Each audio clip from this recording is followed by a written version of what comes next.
Please listen carefully.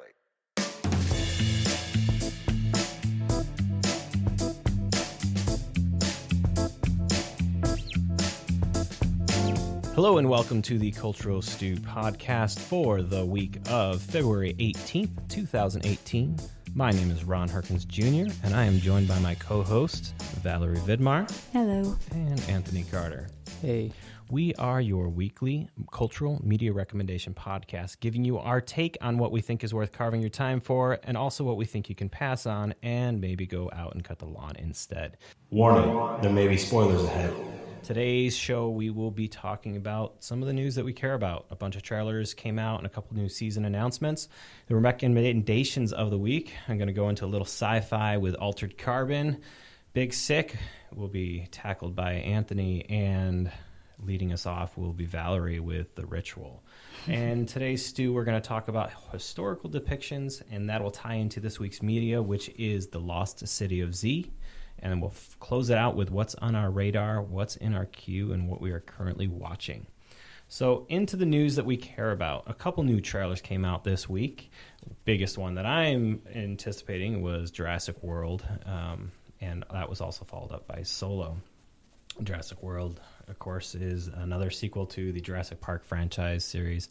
All hell broke loose in the trailer. Any thoughts on the trailer, Anthony, from you? I thought the storyline for the this new film was interesting. I mean, they're rescuing dinosaurs this time. Rescuing dinosaurs while a volcano blows up in the background. It's like, no matter how ridiculous it looks, I'm still going to be there to watch it. Yeah, I agree. It's just something about dinosaurs. I like And Chris Pratt. I think he's fun to watch. He can be. What else? I think I'm just stuck on the fact that they're going back to save the dinosaurs. It's like a Pompeii, but we're not saving people. We're going to save the dinosaurs and save our relationship, whatever that is. Isn't it going to alter time? Isn't there going to be some type of alteration? Well, it depends where they're putting them. I mean, time won't be affected. It'll just be where they put them. So the ecosystem that they put them in, which we don't know where they're placing them. I wouldn't say time is going to be affected. I'd say the future is going to be affected. Yeah. Yes. So, I mean, there's a lot of interesting takeaways. I think the story is probably a mess, more so than Jurassic World was a couple years ago, but I'm still going to watch it. It's going to be on my radar for watching later this year. Then the other one that came out right after, so these were right after the Super Bowl, so these came out. So we got a little preview of Solo, and then a couple days later, the Solo trailer came out. Valerie? The Solo trailer? Yeah. Didn't like it, did you? I just miss Harrison. So it's very hard for me to see somebody who, I don't know, are they trying to make him look like Harrison? I just thought it was okay. There was an interesting thing when they started casting, and I'm not going to dig too deep into this, but when they started casting it a couple years ago, there was a movie that Harrison Ford was in, and there was another actor that looked almost identical to a younger Harrison. Mm-hmm. So, I mean, if they were going to go after something that looked like Harrison, they could have gone for him. And they chose to go with this guy, and I think it was more for acting. I think it was more for his charisma that he brought to the role rather than the looks of just being Han Solo. I mean, honestly, I believe Harrison Ford was depicted? No. The young Harrison Ford in Indiana Jones was River Phoenix, correct? Yeah, that was then. And there was another one a couple years ago. It was... Yes, you're right. No. I'm just there was a movie that was just out a couple years ago where Harrison Ford had a younger person. Wasn't it Shia? No, it wasn't Indiana Jones. It was like Anderson Elric or something like that. It's whoever's not this guy. He was one of the guys that was in the running for it. So it was recent movie. Oh, okay. Like within the last couple of years. Anyways, but the biggest surprise was that it took this long for a trailer to come out because Solo has just been in production hell after the Lord. There's been like chaos on set, set. There's a lot of drama. Just they've been firing directors and just not believing in the vision in quotation marks. Yeah. But I think Kathleen Kennedy got a little protective of the property and cut people. Yeah, I mean Phil Lord and who's the other guy that works with him? Phil Lord and they have a very specific style of humor. They were behind the Lego Movie, So that's their style of humor, and they were sort of bringing that into the Solo in the Star Wars film, and it was totally against what apparently Kathleen Kennedy and crew wanted. So they brought on Ron Howard to finish off the directing, and I think they just basically had to deconstruct everything that the other guys did in much the same way as what happened with Justice League. Right. But that wasn't... I had to get a superhero dig in there. That wasn't really... Oh, my God. Well, the thing is, that wasn't his fault. That wasn't Zach's fault. That was... Zach had a family issue, and he had to step down, and Joss stepped in. So, I mean, that was a family emergency on Zach's part. But, I mean... We can dig into that offline, but there's a lot of other stuff that's been popping up this week in regards to that. Lucas doesn't have any say in this? Family. No. Lucas sold the property a long time ago when they sold it to Disney. Is this a book? Is this based on a book? Or What? is this just a Solo. movie? What is... Solo. No, it was IP, isn't it? Like, just someone had a story, and they bought the story, and they said, we'll write this into a screenplay. Okay. So Solo came out. A couple other trailers. Oh, I said, I did see the Mission Impossible trailer only because I saw that there was an article about the fact that he learned how to fly a helicopter for this film. So I watched that, that's insane. He's insane. Tom Cruise is a nutcase when it comes to doing the stunts for his films. And so watching that and having him do these straight dives down and, I don't know. I think he's a little bit of he's an adrenaline junkie. And I'm surprised he's not dead. Yeah, I really am. Yeah, Looks this fun. week there Looks was fun. the video going around of showing him jumping off the building onto the other building, and on one of the British programs they actually showed him and the impact with the building when he broke his ankle on set. But it's his history of doing those. And the other trailer that came out, and this just came out on Thursday. The Incredibles? Incredibles 2. The Incredibles 2. Have you seen it? The I've seen Incredibles, the trailer? Not yet, no. The trailer. I find it kind of interesting. The superhero dad who has to stay home and watch the kid. Yes. And I showed my daughter because we fight about new math all the time. And I say it all the time. And then the falling asleep when you're reading a book and then waking you up. But I really thought it was interesting with him staying home and doing Mr. Mom kind of and her going out. So that would be interesting. And then when they had him, when the baby, is it Jack, he eats a cookie, he turns into a monster. Yeah. And I said, that's about accurate. He's just loaded with all these super abilities too. So it's going to be, it'll be fun. So those are the movie trailers that came out this week. I don't expect any other major trailers come out in the next couple weeks. Anything major that we're waiting for, because that's kind of, I think almost everything for the summer has come out now. A couple announcements that came out was Legion Season 2 returns on April 3rd, and Westworld Season 2 will be back sooner than we thought. It was supposed to be coming back basically next year, and they basically fast-forwarded it to coming out now. So it's been a year since Westworld ended, and it'll be coming out. Did you like it? Did you enjoy it? Westworld? I enjoyed it. I enjoyed Legion as well. I think they're two of the better shows out there that were worth watching. Legion is a superhero.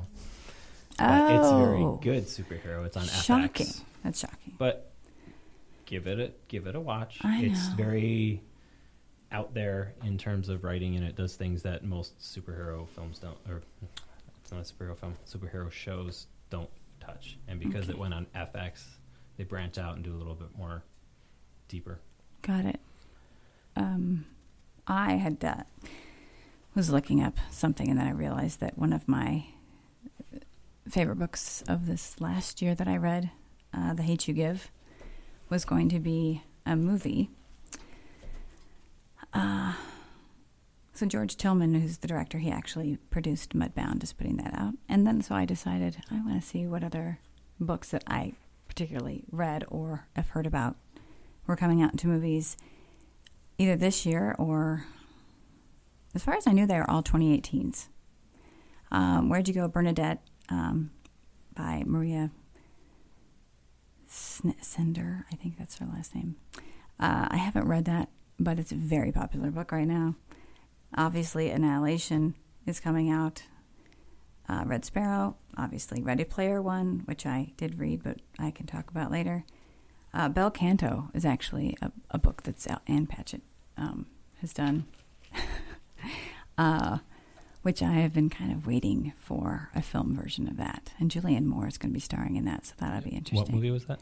Bel Canto by Ann Patchett. I heard about that one. It's an older book, but it's very, very popular. Okay. And, the Guernsey Literary Potato Peel Society. That is going to be coming out, which a friend of mine really likes. I have not read the book yet, so, but I think it's good. I mean, if they do them justice, I think. Oh, also the book I'm reading now or listening to, Beartown, is also going to be coming out, but it's going to be on the small screen. So I hope they don't mess that up. Probably a segue for me to talk a little bit about my feelings on reading books before I see film. I don't. Well, here's the thing. I read the book, and then later they come out with the film. Yeah. I've always been in the mind frame of trying to stay away from things that I think have potential to be a film, which now it's just like everything that comes out can be. But that was basically for the last 20, 25 years has been me staying away from certain books because I want to see the film version first, because every time I see something that I've read, my mind is like, oh, where's that? Where's this? Where's this? And you make up this own storyscape in your mind, and then the film never. Did you read Harry Potter? That. I did not, and I actually really didn't enjoy the series as well. So, okay, it was just something I just never got into it at that time. There was other things that were. Are you reading now? Occasionally, but I'll typically, if I see a film, then I'll go back and try to read a book to see where the differences are. And so you do the book afterward? Yes, it's just. And we know that you. I read a lot. I read The Martian before I saw the Martian movie, actually. So the Martian book was actually dense. Like, I know that stuff and I can understand it, but for the average reader, enjoyed it a lot. It is, but I enjoyed the book. But they did a good job condensing it for the film. They made it more, how can I say, appetizing for and entertaining for audiences, because had they kept the original text and all that mind-boggling math, then well, of course, it would have been too much for people. But the book was free, so I read it and it was good.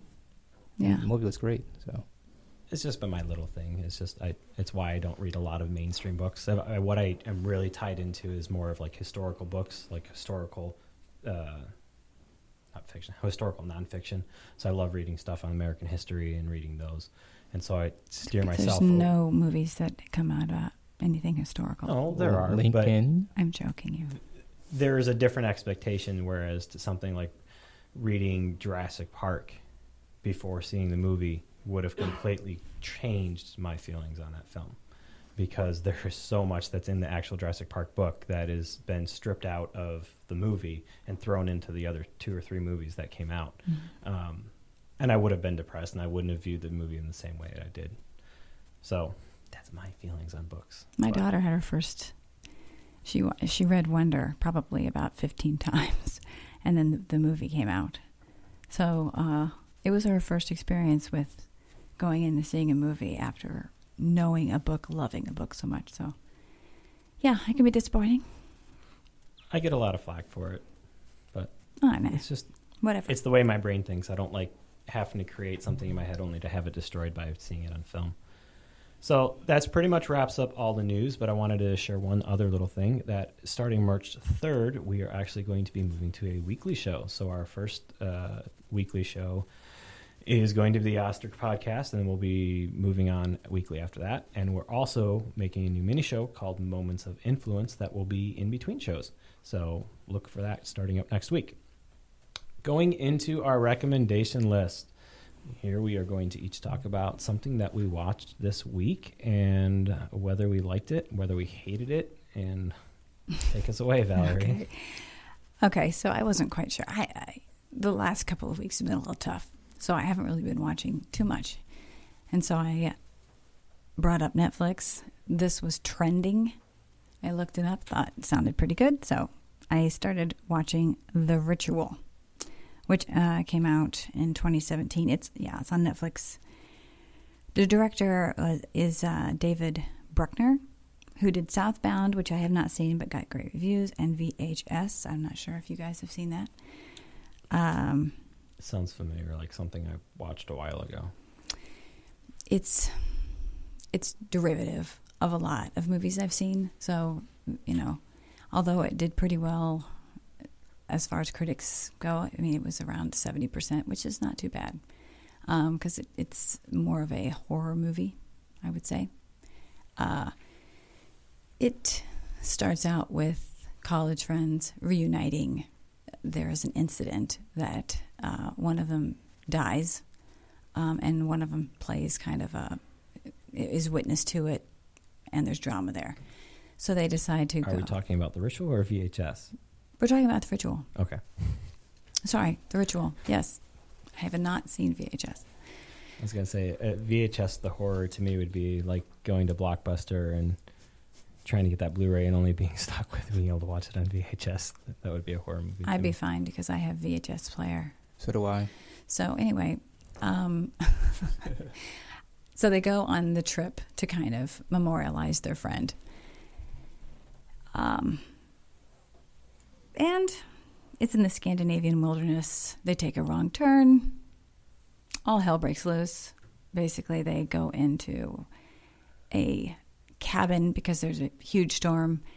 Lots of witchcraft, lots of voodoo, black magic, insane things happening. I mean, and from then on, it was very, Blair Witch kind of stuff.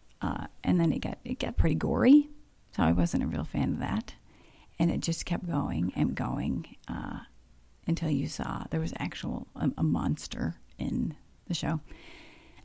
So Jason and I watched it. We were just kind of at the end thinking, okay, would I recommend it? I did have the blanket over my face a couple of times. So if that's the kind of movie you want, that'll do it for you. And some of the dialogue I thought was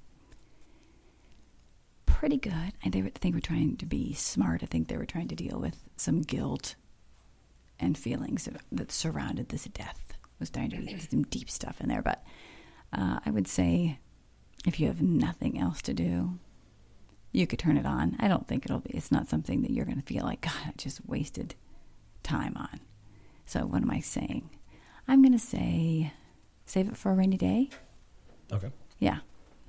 So I'm going to talk about Altered Carbon. I had the chance to wrap up the series, and it was one of those ones where, like, as soon as I watched one, I had to watch the next one. I really just full-on binged the series as quickly as I could.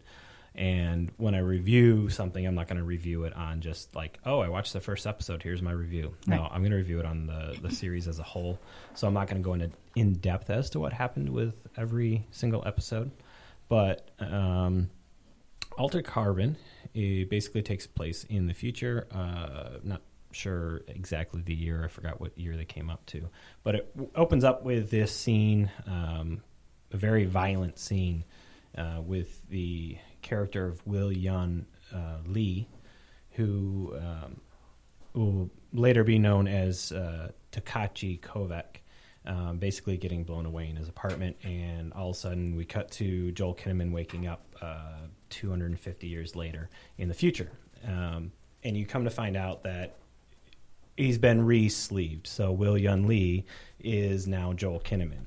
They had a way of taking the memories of a person and what makes up a person and putting them into another person, or what they would later call sleeves, so they can almost be like a replicant. If you've ever seen Blade Runner, they're manufactured bodies, and so because of the crimes that Takashi Kovac was accused of, they basically put his little it looks like a little glowing disc, and that's what controls all the memories. They put it on ice for 250 years, wakes up as Joel Kinnaman. So right off the bat, you have this issue of a Asian character being replaced by a white character. So you have that thrown right in your face of the whole, whitewashing is pretty prevalent in media right now on several aspects. But quickly that goes away because you realize, well, there's a lot of Will Yun Lee in the flashback. So they give Will Yun Lee a very prominent role in how he plays out for the rest of the series. And so the reason this Takashi Kovacs is brought back is to solve the murder of a rich guy named Bradford, who is played by James Purefoy. I first noticed James Purefoy on The Following. I don't know if you ever caught that on Fox. He's just the evil bastard, creepy as hell. And he plays the most rich, affluent, they're called meths in this. And they're people that have all these chambers of all their own replica bodies, and they can do whatever they want to these bodies. And it really begins to start exploring this world of the future where bodies are basically meaningless. They're just a transport for all your memories. So people get killed, they take it and put it into another sleeve. They can do whatever they want. And this series really dives into a very adult level of understanding and tearing apart what morality is and what morality is in the future. And it kind of gave me that European understanding of like versus United States understanding of like, you know, if you watch a commercial in Europe, you'll see naked people all day long, and it's not anything that's shocking. It's nothing that's shocking at all. But over here, you know, you have a series like this on Netflix that comes off, and you're, you know, full on nude sex. You have people getting blown away in very graphic detail,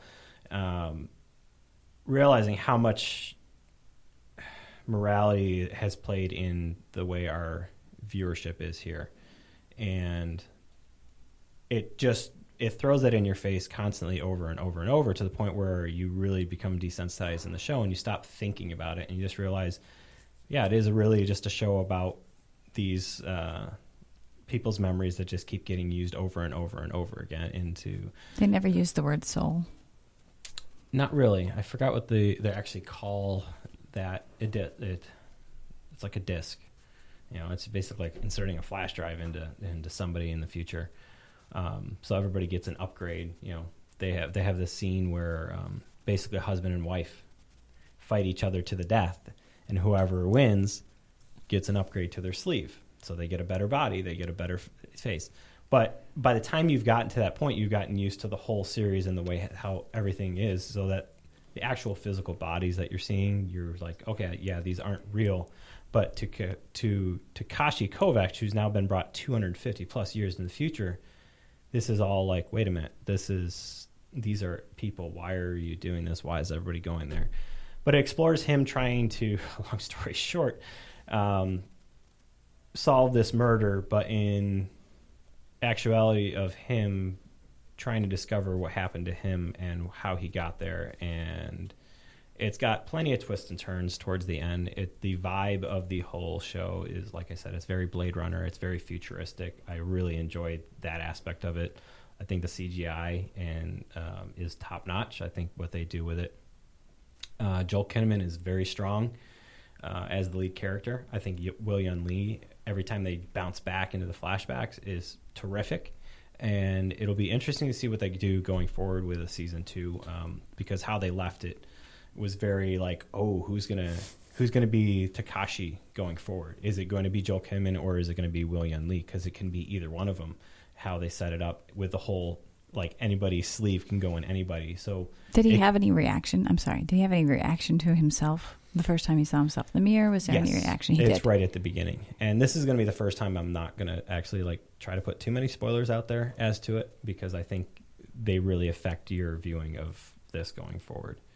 But he does. It's right in the first 15 minutes. He's aware. He screams, "Bring me a mirror! Bring me a mirror! Bring me a mirror!" And then he asks right after he sees, "How long have I been asleep?" And then he just shakes it off like it's nothing and goes in. Well, that's strange. But this is how they tie in, and they use that section for saying, "Oh, he's been like 15 other people," and they go through like he is a master person who has the ability to upload himself into. So you're just seeing a snippet of his life. You're saying that these things were happening before the movie started, or they started happening? Okay. And then as the series goes on, you start delving into why William Lee, or the Takashi Kovacs character, was doing that. What was he doing? And they were all about being a rebel force that was fighting all these people that were trying to create basically eternal life.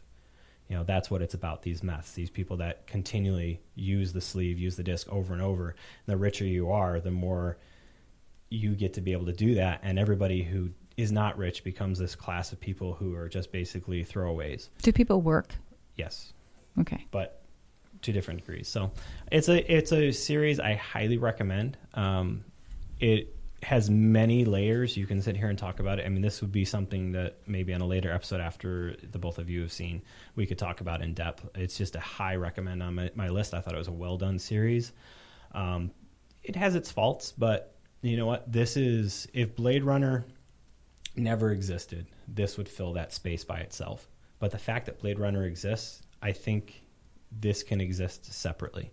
I think it fills itself nicely, that you don't need to understand like a world like Blade Runner to understand this world. Okay. And what's it on? It is on Netflix. It just came out 2 weeks ago. Yeah, Okay. it's on my list. And I must say, like Joel Kinnaman, the first time I saw him was on The Killing, and then we watched Have you him seen on The Killing? Suicide Squad, and then he came on this, and I think he adequately fills this role. I think this role was meant for him, despite the whole issue with like, oh yeah, he's a white guy playing an Asian guy character. But there's necessary crutches that needed to happen, and I think Joel Kinnaman pulls that off for everything that went forward. Cool. So definitely see it. Tony. All right, so I watched The Big Sick because at school, in my classroom, we have students sick, and everyone in our school is sick, and everyone in the country is sick with the flu. So I said, hey, why not watch The Big Sick? And it was written by Kumail Nanjiani and his wife, Emily V. Gordon. It was directed by Michael Walter, and it has Nanjiani playing himself, Zoe Kazan, Holly Hunter, and Ray Romano. Basically, in short, the story's about Nanjiani and Zoe, or / Emily is their name, his wife. They're meet cute. They got together, and then they actually, she got sick, went into a coma, and it's about him trying to woo or influence her parents into liking him. And before Emily got sick, he broke up with her because he realized that his family would never approve of him marrying a non-Pakistani. So you have that cultural clash going on, and it's realistic how it's written, and it's a comedy drama. It's a Dramedy? I would say dramedy, yeah. Yeah. It was entertaining. I liked it. My wife and I watched it twice, not back to back, but once. We were kind of tired of watching it, and the next time we watched it, fully awake. And it's nominated for Best Screenplay this year. How many times did you laugh out loud? That's kind of important. I would say 13 times. That's not a lot.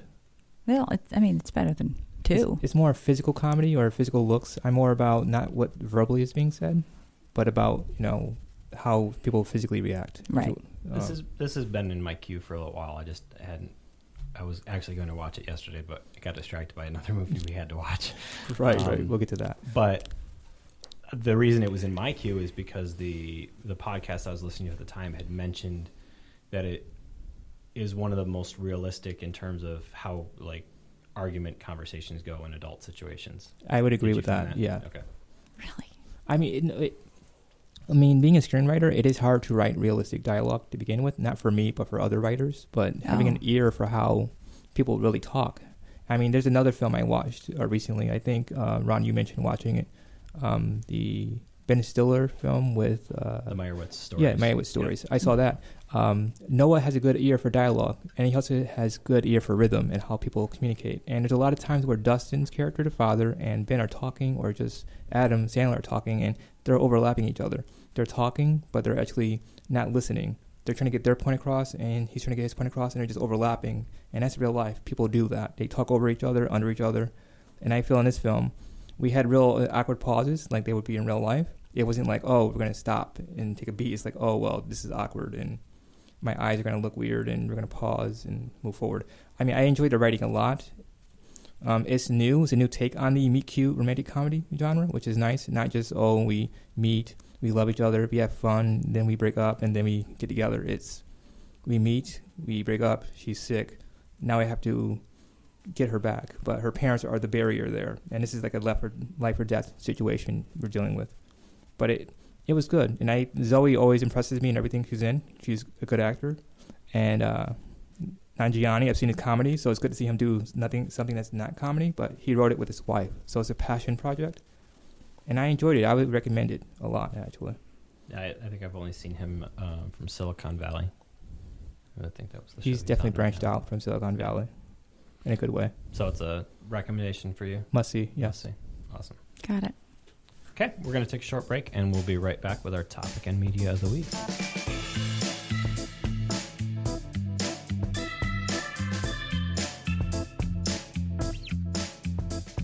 And welcome back.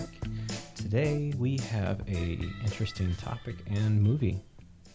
Today the topic was given by Valerie. Yes, I was looking at a whole bunch of historical movies that I have been thinking about and looking at to watch. And so I was kind of thinking about the fact that a lot of my education or influence or even having something come into my consciousness about a certain topic or a person, anything, an event, has been from film. So my question was if film could ever get an accurate depiction of history, or are we always at the mercy of the writer/director? Either one. Because my first feeling about this was in 1991, I think I was a sophomore in high school. I went to see JFK. And the way that movie is laid out, to me in my young brain, it was, well, hell, this is what happened. You know, I was convinced this is what happened. This is I totally bought into the conspiracy theory.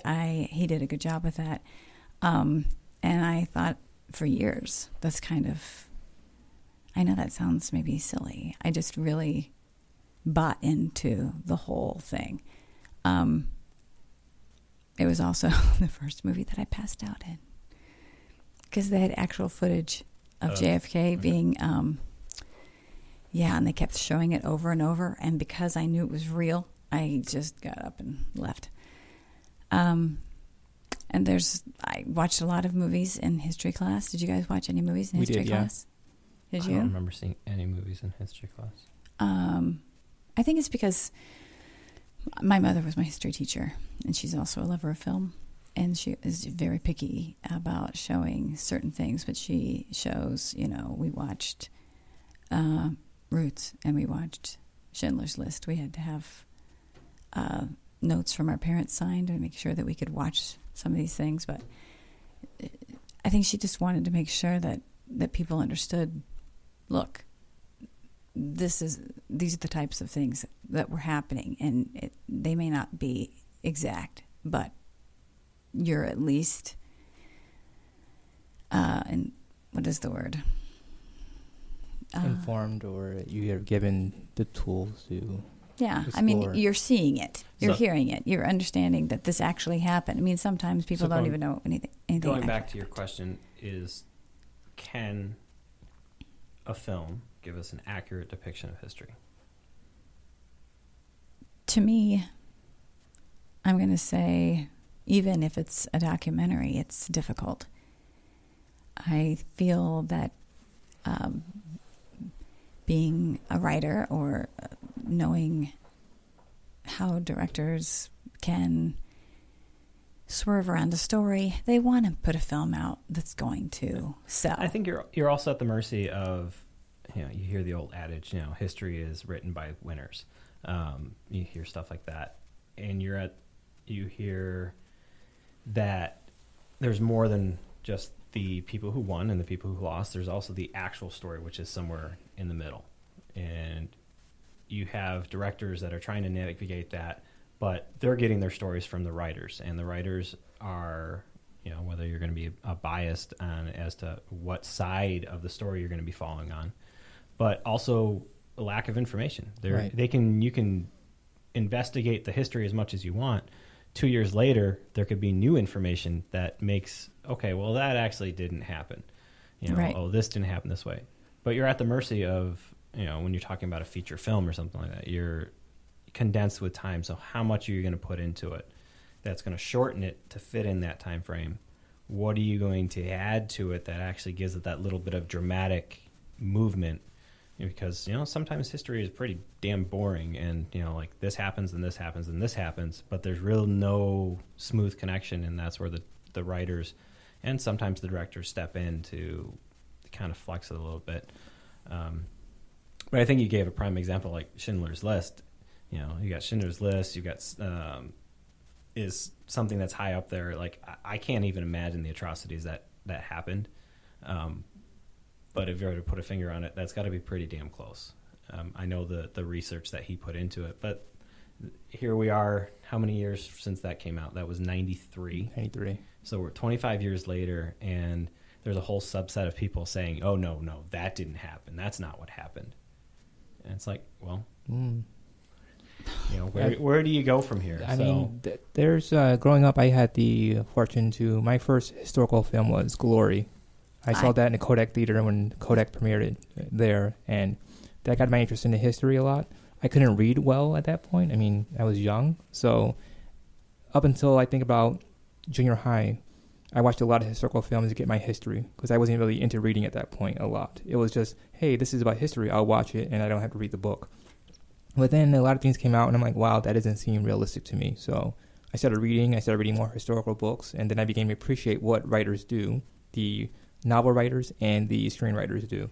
And it is hard to condense a person's whole life or find that section. Like Lincoln is a perfect example. You're taking Lincoln's whole life and then finding the part that's the most entertaining or relevant. And in Lincoln's case, that was getting the slaves free, passing the amendment, and that's what Tony Kushner, the playwright / screenwriter now, focused on. And in the way it worked, I mean, we didn't need the whole, like, him being in the woods in Illinois. We didn't need that. We just needed one part, and he focused on it very well. And it's hard. You have to navigate things, and sometimes we don't know everything, and we have to navigate that blind and create, I call them pit stops. Like, if you're exploring space, you have Earth, you have Mars, and there's things in between, but we don't know what those things are. But we know that Mars is straight ahead. We see it, but we have to get to that. So we fill in gaps, and sometimes it works, sometimes it doesn't. The way the way you can forever see someone who we'll never know about. For instance, I went to go see Amadeus when I was young. That's a good movie. And I think we went to see it 2 or 3 times in the movie theater. I loved it. It was 1984. Is that right? About that, yeah, I think so. But that's how I picture him. I picture Amadeus. Do you picture Mozart that way? So Tom Hulce's Mozart, that's based on a play too, FYI. So your perspective on history is based on that text. Okay. I know. I know. But it is. And the way he died. And I don't even know if that's true. Not completely, no. Okay, we'll see. You also have this thing that happens in the process of making a film that it is beyond the writer and the director, because you've got to sell it to the studio. Right. And the studio is going to say, bored, not going to pass it. So the writers have got to take a approach that's going to say, well, if I put this in this direction, it's going to get made. Mm-hmm. Or the director steps in and says, well, if we do this, then we've just got greenlighted for another $50 million to do this. Right. And so, there's going to be things that are going to be taken out of context and things that aren't depicted right. So I think when it comes down to it, not everything is going to be there's no way for it to be a historical accuracy. I was just telling Tony that I'm constantly, and when I'm watching historical movies, I'm pulling up, like, okay, let's research the facts here. What didn't happen? And that's what everyone should do, honestly. Well, now today they can. I mean, in this day and age, which I sound old, we can look these things up on Wiki. We can do that. So, and actually use encyclopedias too. Yeah, and we were kids. We just couldn't really do that. So rolling over into our media of the week is based on historical drama. So It's historical narrative. It's historical narrative. Let's get it right. Okay, so we all watched The Lost City of Zed, or Z. It's an Amazon original movie.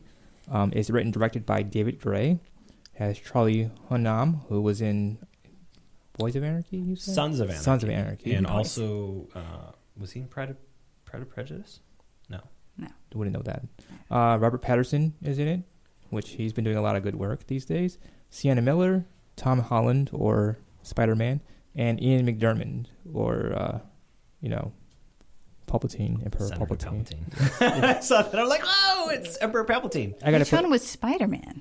Tom Holland. No, that was Tom Holland. The son. Emperor Palpatine was sitting at the table of the Royal Society, Geographic Society. No clue. We're geeks. We know these things. We feel, hey, look at Spider-Man. Hey, look at the Sith Lord of... Here we go again. Let's bring it in. The guy who played Murray was just off of a fantastic series. I don't know if you saw it, Turn. I've seen bits of trailer for on that. AMC. We just brought in superheroes into we historical do it all the fiction. time. We should have a little bell that goes off, and yeah. But Turn isn't superheroes. Turn is based off the American Revolution. No, I'm just okay. And actually, Murray is much better in that than he is in this film. Let's focus on our movie. He's a whiny little brat in this one. Ding ding. Let's focus. Okay. So, Lost City of Z is about true life drama centering on the British explorer Colonel Percy Fawcett, who disappeared while searching for the mysterious city in the Amazon in the 1920s. The mysterious city? That's what it said on IMDb. I'm reading of. The fabled, fantastic city of gold. El Dorado. Did you read the end? El Dorado. Did I what? Well, the... Subscript? Yes, Thank but you. we're not there yet. Okay. But in the synopsis of what he's talking about, yeah, the city of El Dorado, the city of gold. There have been plenty of movies made about chasing after that city of gold. Like the and cartoon. Where exactly is it? And even when you talk about Indiana Jones and the Kingdom of the Crystal Skull, that has to deal with him trying to find that city of gold. The city of gold is called Wakanda. It's in Africa.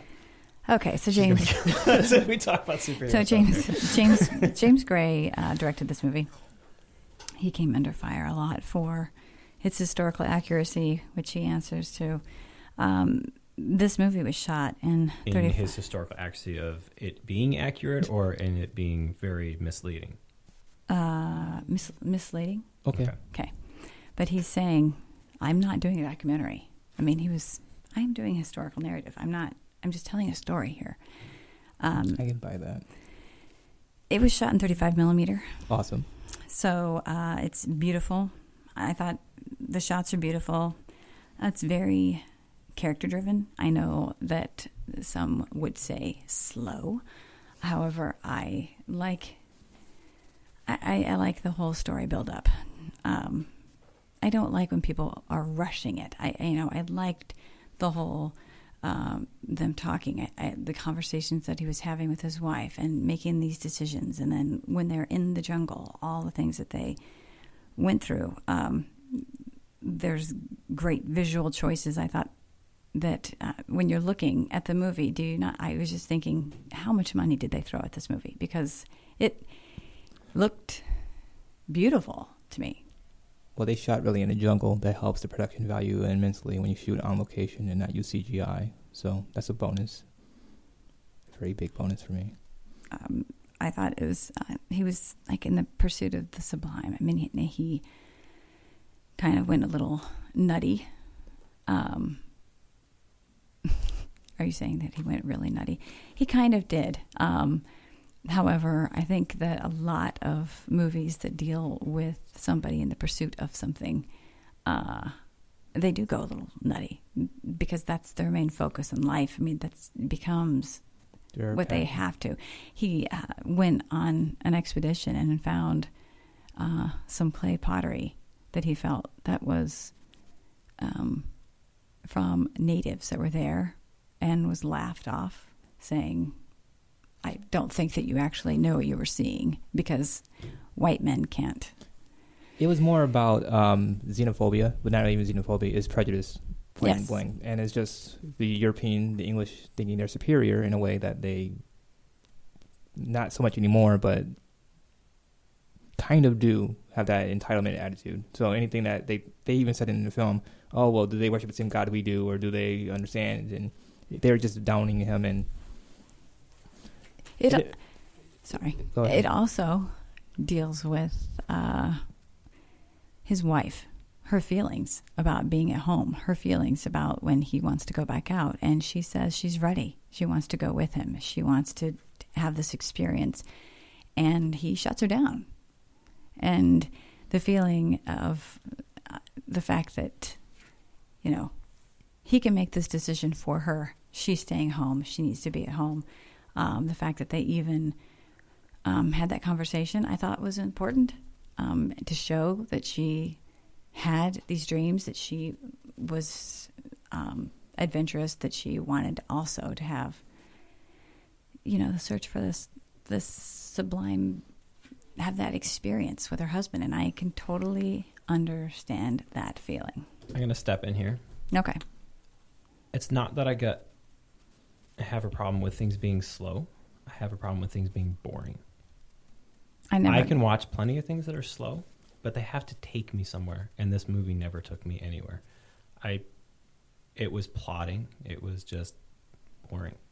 I mean, it took me 2 different watches to actually finish the film.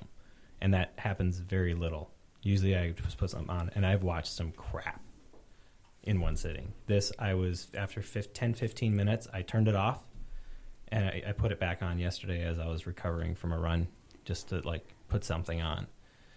I got nothing out of it. I mean, even the ending, I was expecting more out of the adventure when he finally took his son with him, and there was nothing. Well, James Gray is not, I mean, he's not into trendy. You know, he's not I'm not asking for trendy. I'm just giving you my opinion that I thought it was a boring film. I think the first act for me was really dragging. My wife and I watched it, and we were suffering. The first 30 minutes, I mean, I got the whole conversation with his wife. I got the whole ridicule, the whole haunt in the beginning. That it was fine, but you could have cleaned that up very quickly and economically, I would say, as a writer, and it would have been fine. It's just, it really felt slow going, and I get it, but once Act 1 was over, it picked up so much speed. It got repetitive, yes. Like, oh, I want to go back. Okay, let's go. And then we're there. Then we struggle. Then we come back. Then we go back. It's just, it got too much. For me, I wasn't excited about it as I wanted to be. I love history films, but this just didn't do it for me either. I mean, I watched it because I knew I had to talk about it, and I didn't want to not watch the whole film. I give films that kind of respect where I try to watch the whole thing. And I watched it in one sitting. I was never bored. But Jason was, my husband, said, this is slow. I said, I don't find it to be slow. I did not find it to be slow. I want to reiterate. For me, it wasn't that it was slow. It was just that it was boring. It didn't keep his attention. It didn't take me anywhere. It didn't put anything on the table that was worth keeping my attention. I love explorer films. I love having things where, like, oh, they're you know, these deep historical things, and I never got that from this film. That was, you did not get a feeling of gone into. You did not feel like you had gone into exploring. One of the most boring scenes that they tried to make exciting was the whole when he was in the hall trying to get the funding and everything for him to go back. It was one of the weirdest moments of the film that felt so out of place. Just kept yelling. It just rah, rah, rah. Yeah. And you couldn't tell whether the crowd was for him or against him because of the way it was filmed. And then Murray steps forward and basically throws his support at it, and all of a sudden everybody's for him. When the whole feeling of up to that point was everybody was against him. He did mention his wife, by the way, as finding, which is a big deal back then. I mean, for him to say, my wife found this, which, I don't know, I guess I feel that, sure, obviously it's not for everyone. I thought it was a beautifully shot. I liked the whole historical narrative. I liked the character-driven. I liked the visual choices. I liked... it's a film. It's not a product. It's not something that they're throwing out there. They're not expecting throngs of people to be going to this movie. I mean, or watching the movie since it's on Netflix. But I think they tried. I mean, they threw Charlie Hunnam and Robert Pattinson in this movie. who you could barely I distinguish. didn't realize love it was that. Robert Pattinson until halfway through the movie. I'm like, I love that Wait a about minute. that. I knew him immediately, but Jason was, But- no, it's not. they tried to market this movie to get people to go to it, and then it flopped and went It straight did to Amazon. not. Well, it did pretty well as far as critically speaking. Yeah, I think my problem with the film mostly was the historical issues with the character being prejudiced racist in real life, and then also the fact that there's no motivation for him in my viewing of it, that he had to just go back to the jungle and save the legacy of these people. Right. There was no motivation for it besides just his man glory, but that's not really enough for me. That's often what happens. I know. so wrapping up The Lost City of Zed, Anthony. A no-go. I wouldn't watch that again, and I can't recommend that to people to watch. To me, it is a skip it. I mean, unless you want something to go to sleep to. My wife But- almost did. Out of fairness, Valerie, this is from you. Oh, I think it's for a particular group of people. So I would see it and tell you what, why don't you watch it and give it the first 30, 45 minutes. And if you continue, then it's for you. If you can't, then you're done. That's what I would say. Thank Right. you. And see, the whole point of our topic and media is to make us think outside the box a little bit. You know, bring us into movies we wouldn't normally watch. And I'll admit, Lost City of Z was on my radar and in my queue last year, and I just never got around to watching it. So I actually, watching it, cleared it out of my queue. Did you even think it was beautifully shot at all? At times, not the whole thing. You? So, I've seen better cinematography in The Mission on. Oh my gosh. If you're going to compare everything to The Mission, then we're going to lose. So look forward to more spirited topic and media discussions in the future as we discuss things that maybe Anthony and I like and Valerie hates, or I'm sure that's going to happen. but Marvel time. My gosh. so skipping on over to what's on our radar and our queue to wrap this up, Tony. So this week I'm gonna finally watch The Darkest Hour. I've been putting it off because I want some happiness in my life.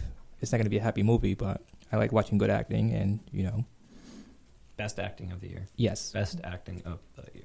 And then I'm gonna watch Black Panther because I have to watch that film. My brothers and I will go see that, and it'll be fantastic. And I'm gonna keep reading my books, Brother by David Charandi and Scarborough. So I did see that the Darkest Hour was able to be rented.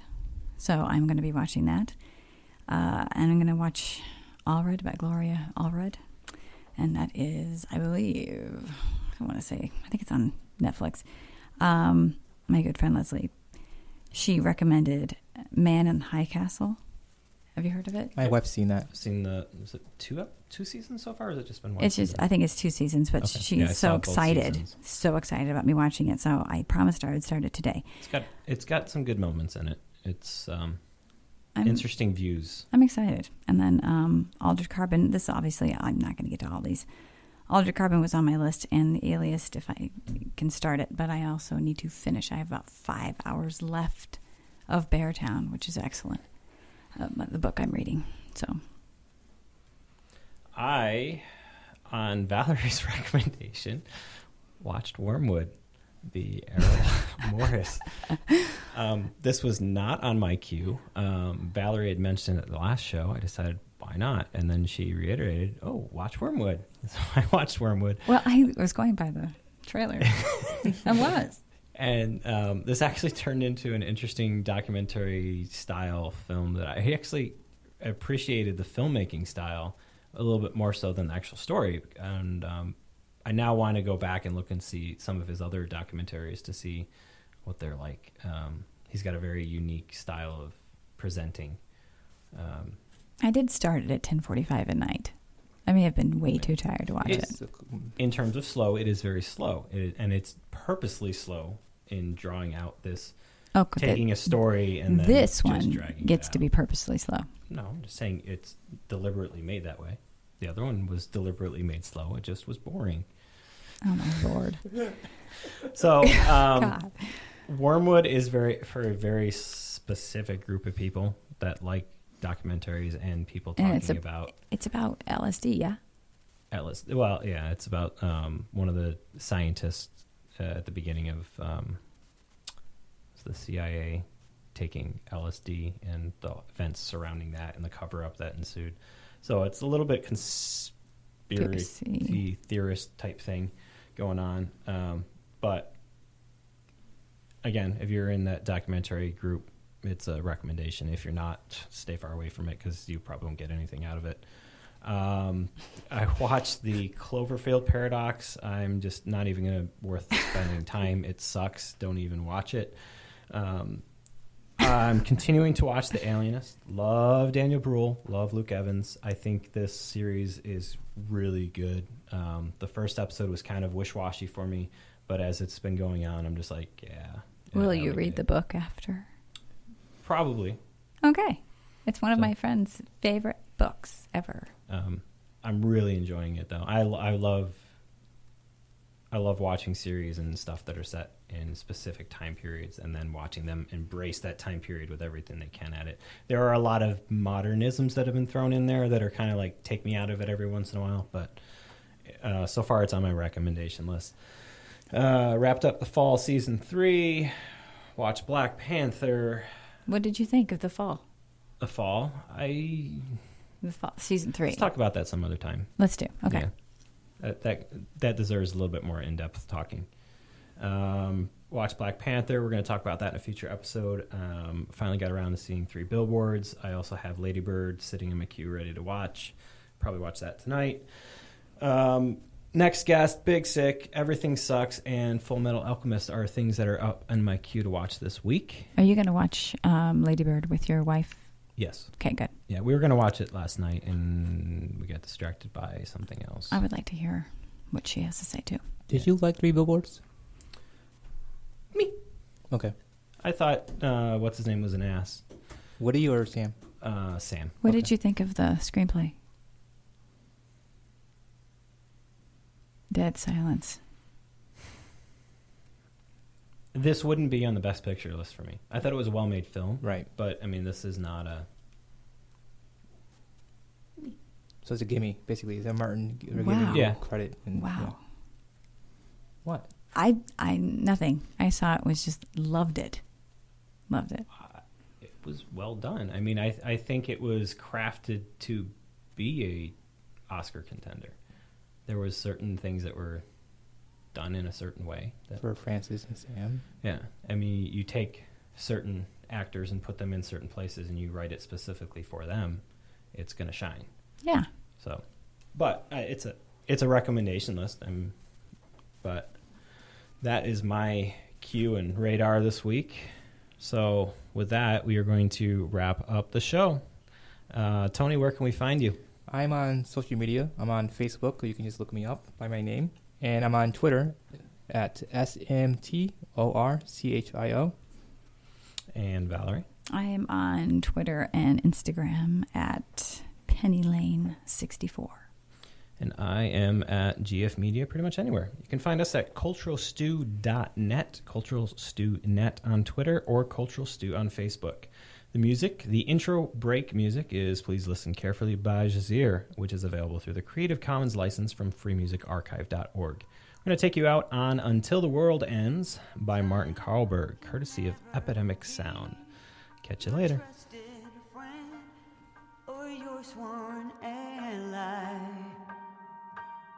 No, it's the harshest mistress of all. If you've liked what you've heard, please consider sponsoring us on Patreon. Patreon is a creator support system that allows people to support the things they love and creators to continue doing what they love. Head on over to patreon.com/gfmedia and choose the Cultural Stew podcast levels to show your support for us.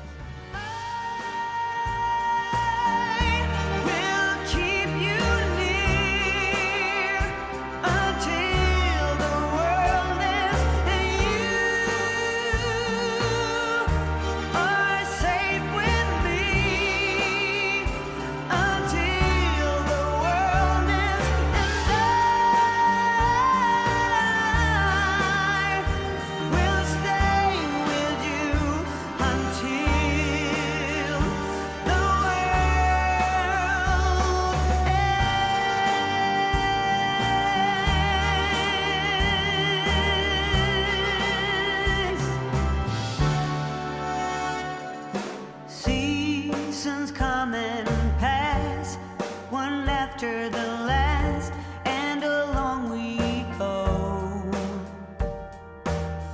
The shifting pull of the tides never sleeps.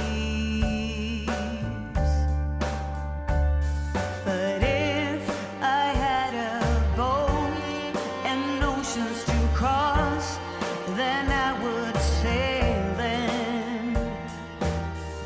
Since I have this